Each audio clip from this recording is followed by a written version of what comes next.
Isu permintaan perpanjangan masa jabatan presiden menjadi 3 periode kembali mencuat.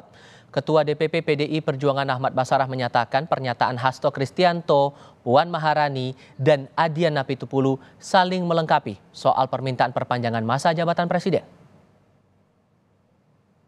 Ketemu dengan menteri tersebut dan dikonfirmasi bahwa sikap-sikap ketua umum beberapa partai yang menyuarakan itu saat itu dikatakan ya sebagai permintaan Pak Lurah. Minta hal itu, Mbak? Oh enggak, nggak pernah. Setahu saya nggak pernah beliau meminta untuk perpanjangan 3 periode. Secara tersirat. Inilah pernyataan dua petinggi PDI Perjuangan saat ditanya soal isu adanya permintaan perpanjangan masa jabatan presiden menjadi 3 periode. Hasto menyebut permintaan perpanjangan masa jabatan presiden itu dari partai politik atas arahan Pak Lurah, tanpa merinci siapa Pak Lurah yang dimaksud. Sementara Puan menyatakan tidak pernah mendengar Jokowi minta perpanjangan masa jabatan 3 periode ke Ketua Umum PDI Perjuangan Megawati Soekarno Putri.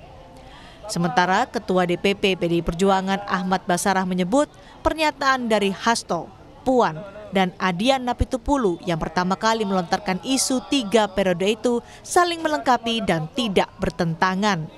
Mbak Puan menjawab ya dalam konten pernyataan yang saya sudah baca bahwa setahu beliau tidak pernah melihat atau mendengar Pak Jokowi meminta langsung untuk perubahan masa jabatan presiden dari 2 periode menjadi 3 periode.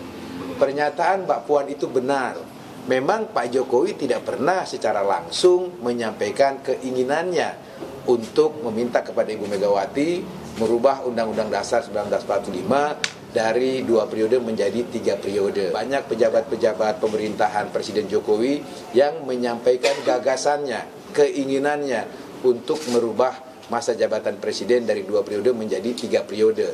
Basarah menegaskan bahwa ada pejabat pemerintah Jokowi dan partai politik yang menyampaikan keinginannya memperpanjang masa jabatan presiden menjadi 3 periode. Sementara PDI Perjuangan menolak usulan itu.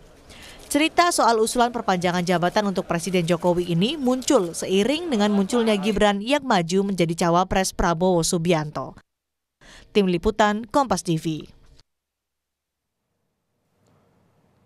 Staf khusus Mensesnek Valdo Maldini menyebut munculnya isu permintaan perpanjangan masa jabatan presiden untuk menyerang Presiden Joko Widodo karena isu ini diungkit menjelang pemilu presiden di mana keluarga Jokowi berada di kubu Prabowo Subianto. Aneh juga, kami kira isu ini diungkit kembali. Ada kubu yang melakukan pembusukan terhadap karakter Bapak Presiden Joko Widodo, tapi ada juga yang menghormati pilihan-pilihan politik yang dipilih oleh Bapak Presiden dan juga keluarga Pak Jokowi. Perang dua kelompok ini semakin terbuka. Menurut saya, cerita tolak permintaan 3 periode bisa dikarang-karang. Pak Jokowi tidak baper soal politik, lawan tarungnya saja dirangkul oleh beliau. Apalagi dituduhkan isu seperti yang rasa-rasanya tidak bisa dipertanggungjawabkan keabsahannya seperti isu ini.